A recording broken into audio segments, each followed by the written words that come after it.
got so much motherfucking design on right now. Break it down, bring it back, make it clap. I got 3 old thoughts, new block, where that day. Bitches on my line, and you know. Assalamualaikum warahmatullahi wabarakatuh. Alhamdulillahirabbil alamin wa binasta'in wa ala umuri dini waddin.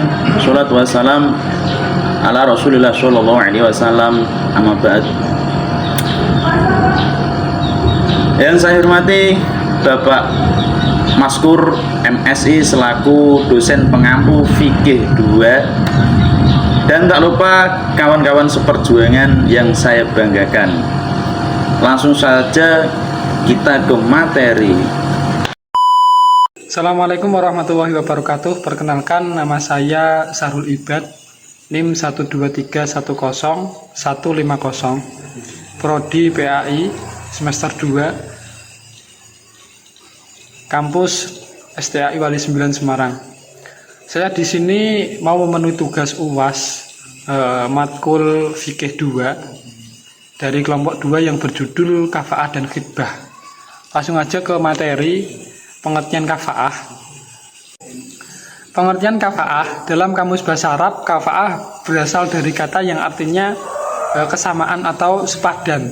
Sedangkan dalam kamus bahasa Indonesia, kafaah itu seimbang atau keseimbangan dalam memilih pasangan hidup. Dalam istilah fuqaha atau ulama fikih, penyetaraan ini di antara suami istri yang dapat menghilangkan rasa malu dalam perkara yang khusus. Dalam firman Allah surat An-Nur ayat 26, Bismillahirrahmanirrahim. Al-khabithatu lil-khabithina wal-khabithuna lil-khabithat wat-tayyibatu lit-tayyibina wat-tayyibuna lit-tayyibat ulaika mubarra'una mimma yaqulun lahum maghfiratu wa rizqun karim. Yang artinya wanita-wanita yang keji adalah untuk laki-laki yang keji, dan laki-laki yang keji adalah buat wanita yang keji, dan wanita yang baik adalah untuk laki-laki yang baik. Pokoknya di dalam ayat ini itu menjelaskan bahwa laki-laki yang baik untuk laki-laki yang baik, laki-laki yang tidak baik untuk wanita yang tidak baik. Lanjut materi selanjutnya, yaitu tentang dasar hukum Islam. Kafaah berarti sama atau sederajat.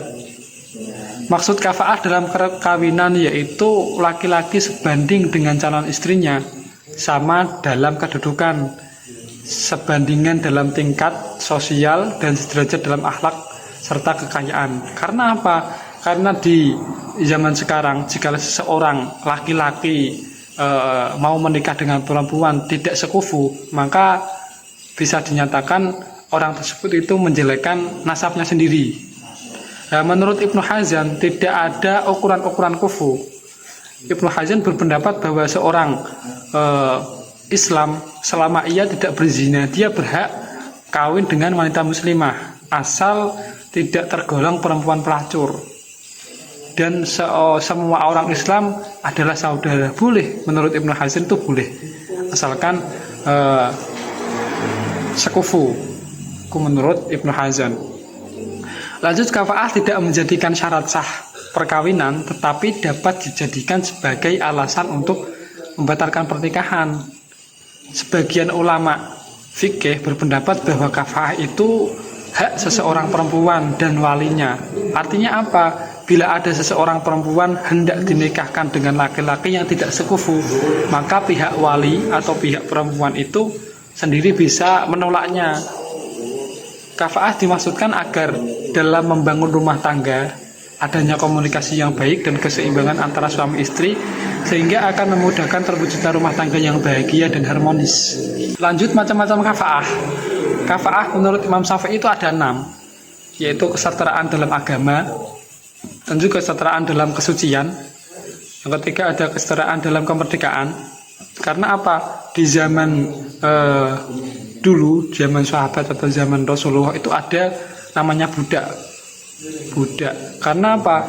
Karena di zaman dulu itu tidak boleh budak nikah sama orang merdeka, tidak boleh. Harusnya merdeka orang-orang awam biasa boleh menikah dengan orang awam biasa, tidak boleh seorang budak atau pembantu menikah dengan seorang yang merdeka. Yang keempat ada kesetaraan dalam nasab. Yang kelima, ada kesetaraan terbebasnya dari aib yang dapat menimbulkan pilihan. Yang keenam, ada kesetaraan dalam profesi. Selanjutnya pendapat ulama tentang hukum kafaah. Pendapat Imam Hambali dan pendapat Imam Maliki, yang paling zahir dalam Imam Syafi'i itu bahwa kafaah adalah syarat lazim dalam perkawinan, bukan syarat sah. Meskipun seseorang tidak sekufu, tapi kok tetap nikah, ya tetap sah. Bahkan kafaah secara general adalah termasuk syarat kelaziman dalam perkawinan, bukan syarat sah perkawinan. Artinya apa? Jika seseorang melakukan pernikahan tanpa melakukan pertimbangan kafaah, maka tetap sah perkawinannya. Akan tetapi apabila menjalankan hubungan rumah tangga, jika mempunyai dasar dan pemahaman sama di antara keduanya, mempelai laki-laki dan wanita tersebut, maka pernikahan tersebut akan terasa harmonis dan bahagia.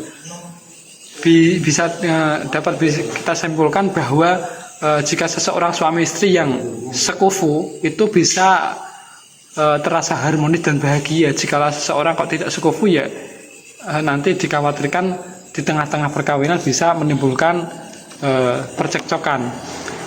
Lanjut materi yang selanjutnya, yaitu hikmah dan tujuan kafaah. Hikmah kafaah dalam perkawinan di antara lain yaitu yang pertama, kafaah merupakan wujud keadilan dan konsep kesetaraan yang ditawarkan Islam dalam perkawinan.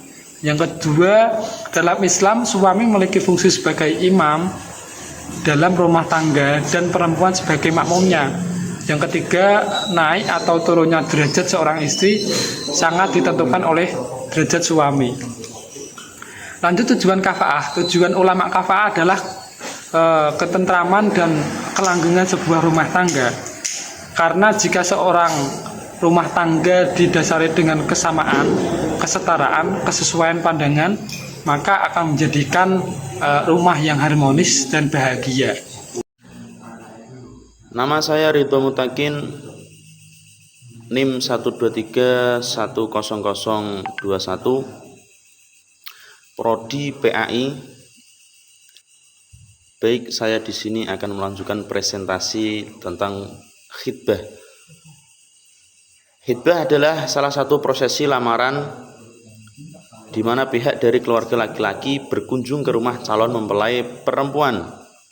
Di dalam pertemuan itu, pihak keluarga laki-laki akan mengungkapkan tujuan datang ke rumah, yaitu mengajak calon mempelai perempuan untuk membangun rumah tangga atau menikah. Hal yang perlu diperhatikan sebelum khitbah yaitu 1. Mengerti dan pernah bertemu atau melihat calon mempelai perempuan. Yang kedua, calon mempelai perempuan sedang tidak di dalam proses khitbah dengan laki-laki lain. Yang ketiga, pihak perempuan diperbolehkan menerima maupun menolak laki-laki yang melamarnya. Yang keempat, tidak diizinkan melamar perempuan yang sedang berada di dalam masa iddah. Yang kelima, memilih pasangan yang sesuai dengan ajaran Rasulullah SAW. Lanjut dasar hukum khitbah. Islam tak hanya mengatur soal pernikahan saja, tapi juga tentang khitbah. Di dalam Al-Quran, Allah Subhanahu wa Ta'ala berfirman, tidak ada dosa bagi siapapun yang meminang perempuan-perempuan itu dengan cara bersembunyi atau hanya dengan sebuah keinginan di dalam hati untuk mengawini mereka dalam hatimu. Dan jangan juga kamu bertetap hati atau berazam untuk berakad nikah sebelum perempuan tersebut habis masa iddahnya.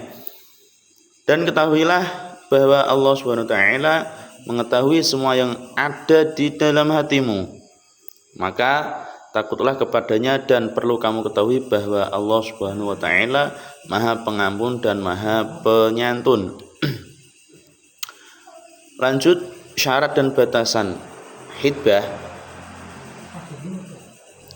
Yang pertama, dapat dilakukan kepada para perempuan yang masih lajang atau janda yang sudah selesai masa iddahnya.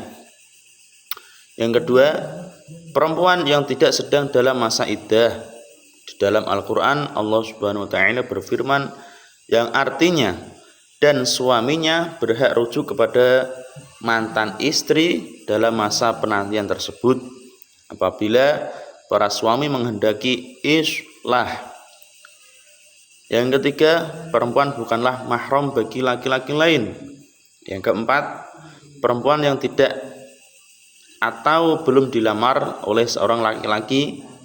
Rasulullah Shallallahu Alaihi Wasallam bersabda, janganlah kamu seorang laki-laki meminang seorang perempuan yang sudah dipinang saudaranya sebelum laki-laki tersebut meninggalkan perempuan itu atau sudah mengizinkannya. Batasan yang harus diketahui oleh calon pengantin. Yang pertama, khitbah tidak berarti hubungan sepasang laki-laki dan perempuan menjadi halal. Keduanya masih harus tetap dalam qadirat syariat walaupun sudah dikhitbah. Akan tetapi mereka harus tetap saling menjaga perbuatan sikap mereka yang dilarang oleh agama. Selain itu, mereka juga harus saling menjauhkan dengan cara menjaga jarak antara kedua belah pihak. Yang kedua, jangka waktu khitbah dan pernikahan tidak boleh terlalu lama. Kedua belah pihak harus menyegerakan pernikahan untuk menjauhkan dari fitnah dan berbagai hal yang terkesan kurang baik. Lanjut, tujuan khitbah. Dalam Islam, khitbah bertujuan untuk menghindari kesalahpahaman antara pihak laki-laki dan perempuan. Dengan adanya pinangan itu, kedua belah pihak mengerti bahwa pihak laki-laki meminta restu dan kesediaan dari pihak perempuan untuk menerima pinangan. Pinangan bertujuan untuk menjalin suasana kekeluargaan antara pihak laki-laki dan pihak perempuan. Kesempatan berkenalan secara serius ini diharapkan agar calon pasangan membina rumah tangga yang harmonis, menumbuhkan rasa cinta dan kasih sayang antara calon suami dan istri. Hukum memandang wanita terpinang. Syariat Islam membolehkan seorang laki-laki memandang wanita yang ingin dinikahi, bahkan dianjurkan dan disunahkan, karena pandangan peminang terhadap peminang bagian dari syarat keberlangsungan hidup, pernikahan, dan ketentraman. Di antara dalil yang menunjukkan bolehnya memandang wanita karena khitbah, sebagaimana yang diriwayatkan oleh Nabi Muhammad Shallallahu Alaihi Wasallam kepada Al-Mughirah bin Syu'bah yang telah meminang seorang wanita untuk dinikahi. Apakah Anda telah melihatnya? Ia menjawab, belum. Lalu Nabi Muhammad SAW bersabda, Aturu ilaiha fatiha khurai ru'ai fayubayikuma. Lihatlah ia, sesungguhnya penglihatan itu lebih utama untuk mempertemukan antara Anda berdua. Maksudnya menjaga kasih sayang dan kesuciannya. Yang terakhir, kesimpulan, kafaah secara bahasa adalah kesamaan. Sepadan dan sejodoh secara istilah adalah keseimbangan, keserasian antara calon istri dan suami dalam hal tingkatan sosial, moral, dan ekonomi. Dari keterangan tersebut, bahwa prinsip dalam memilih jodoh yang baik dikehendaki Islam adalah ketekunan beragama dan akhlak yang mulia. Khitbah adalah salah satu prosesi lamaran di mana pihak dari keluarga laki-laki berkunjung ke rumah calon mempelai perempuan. Di dalam pertemuan itu, pihak keluarga laki-laki akan mengungkapkan tujuan datang ke rumah, yaitu mengajak calon mempelai perempuan untuk membangun rumah tangga atau menikah. Cukup sekian materi dari kami, kurang lebihnya mohon maaf. Billahi taufiq wal hidayah. Assalamualaikum warahmatullahi wabarakatuh.